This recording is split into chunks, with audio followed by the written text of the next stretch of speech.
Tokyo.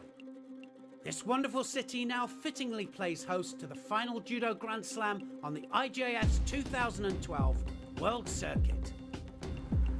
It's here that Judo was born, and where its first foundations were laid by its founder, Jigoro Kano.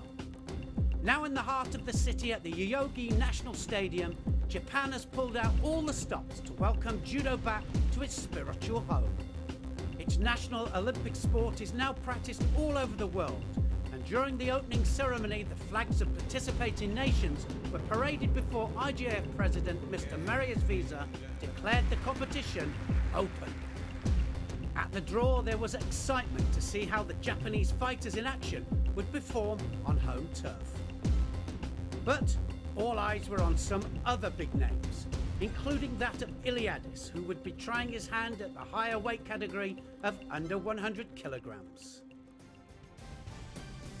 But we start with the women's lightweight categories, where Japan cleaned up with a total of 4 gold medals. The first was won by reigning world champion Asami at under 48 kilograms. She was out to settle a score after failing to be selected for the Olympic Games in London. In the final, she secured Alvarez of Cuba in a pin and held her there for 25 seconds to score Ippon. She'll be hoping she can finally get a chance for Olympic glory in Rio 2016. Next up was Hashimoto, under 52 kilograms, who beat her compatriot Tanimoto with a Wazari climb up to number 5 in the world rankings. At 57 kilograms, the 18-year-old sensation Yamamoto was the one pleasing the crowd. In her semi-final, she spectacularly sidestepped her opponent Javier's attack to counter and score Ippon. Then a penalty in golden score was enough to settle the final in her favour.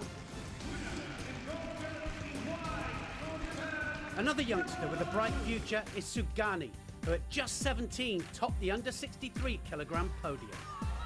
She overcame Silva of Brazil in her semi-final with this Wazari and a golden score, before defeating teammate Abe with a skillful Yuko in the final to show that Japan's lightweights still rule the roost in female judo. But at under 70 kilograms, one woman was out to break the Japanese winning streak. Could Boulder of the Netherlands come through to take gold? Well, can Boulder hold on to this now? Imai's got 2 penalties already. Can she break the Japanese stranglehold? And it's massive in its Ippon, and that is enough to take her through to the final. Now, can she do it in the final? Here it is again, Teguruma, and she takes Imai over. She was ahead in the match. Imai crossed the grip over, and that allowed Boulder then to pick up from the leg. And she does it with a massive Teguruma, takes her onto her back, and that puts her through to the final. Lying in wait for Boulder in the final would be the world number 4, Takimoto. Well, Boulder probably just ahead on attacks here, I think. Takimoto, world number 4, and definitely favourite. Oh, look at that! And made a mistake there. Boulder, Uranagi, and she had her around the waist, changed direction, and well, she got a Yuko originally, but they've taken it off, so it's still no score on the board. But she looks dangerous, doesn't she? Well, now we're into golden score then. The second 3 minutes of the contest, and now it's sudden death.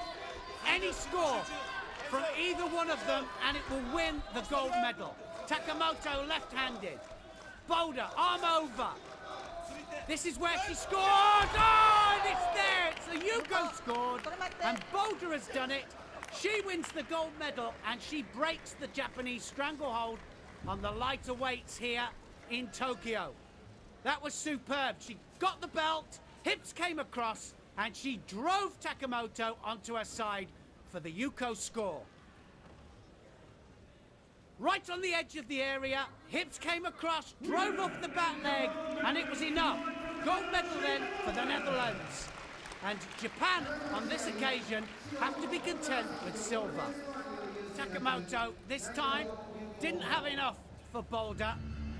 And you've got to say that, well, Boulder's come on form at the right time. Can she be a threat in 2016?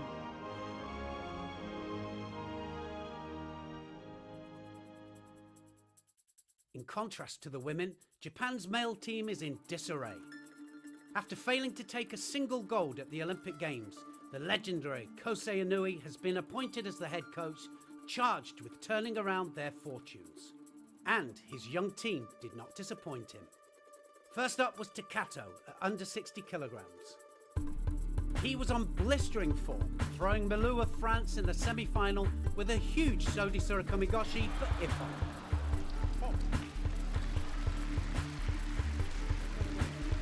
Also reaching the final was Ishikawa.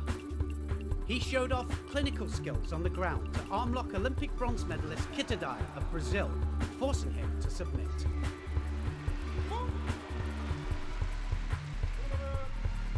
In the final, with Inui watching on, Takato broke the Japanese mold by launching Ishikawa for Ippon with Kataguruma. A fireman's carry, a typically un-Japanese throw. But Ippon is the same in any language. Here's what Takato had to say after the final. Today, I didn't do typically Japanese judo, using throws like kataguruma and tsukinagi, so I didn't think it went so well. That's a harsh self-evaluation. So what judo can we expect from you in the future then? Well, first I need to properly develop my newaza.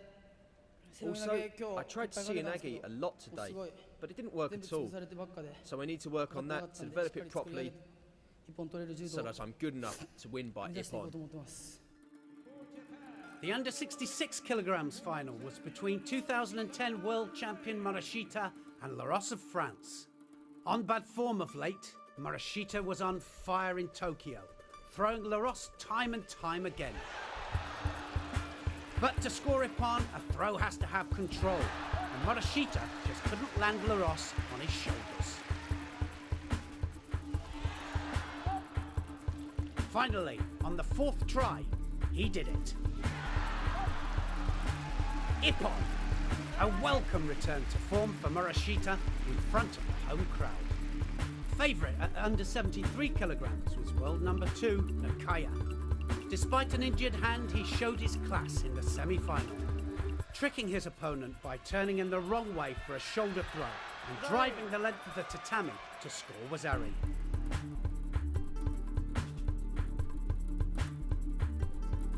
On the other side of the draw was the young pretender Ono, who was on the form of his life.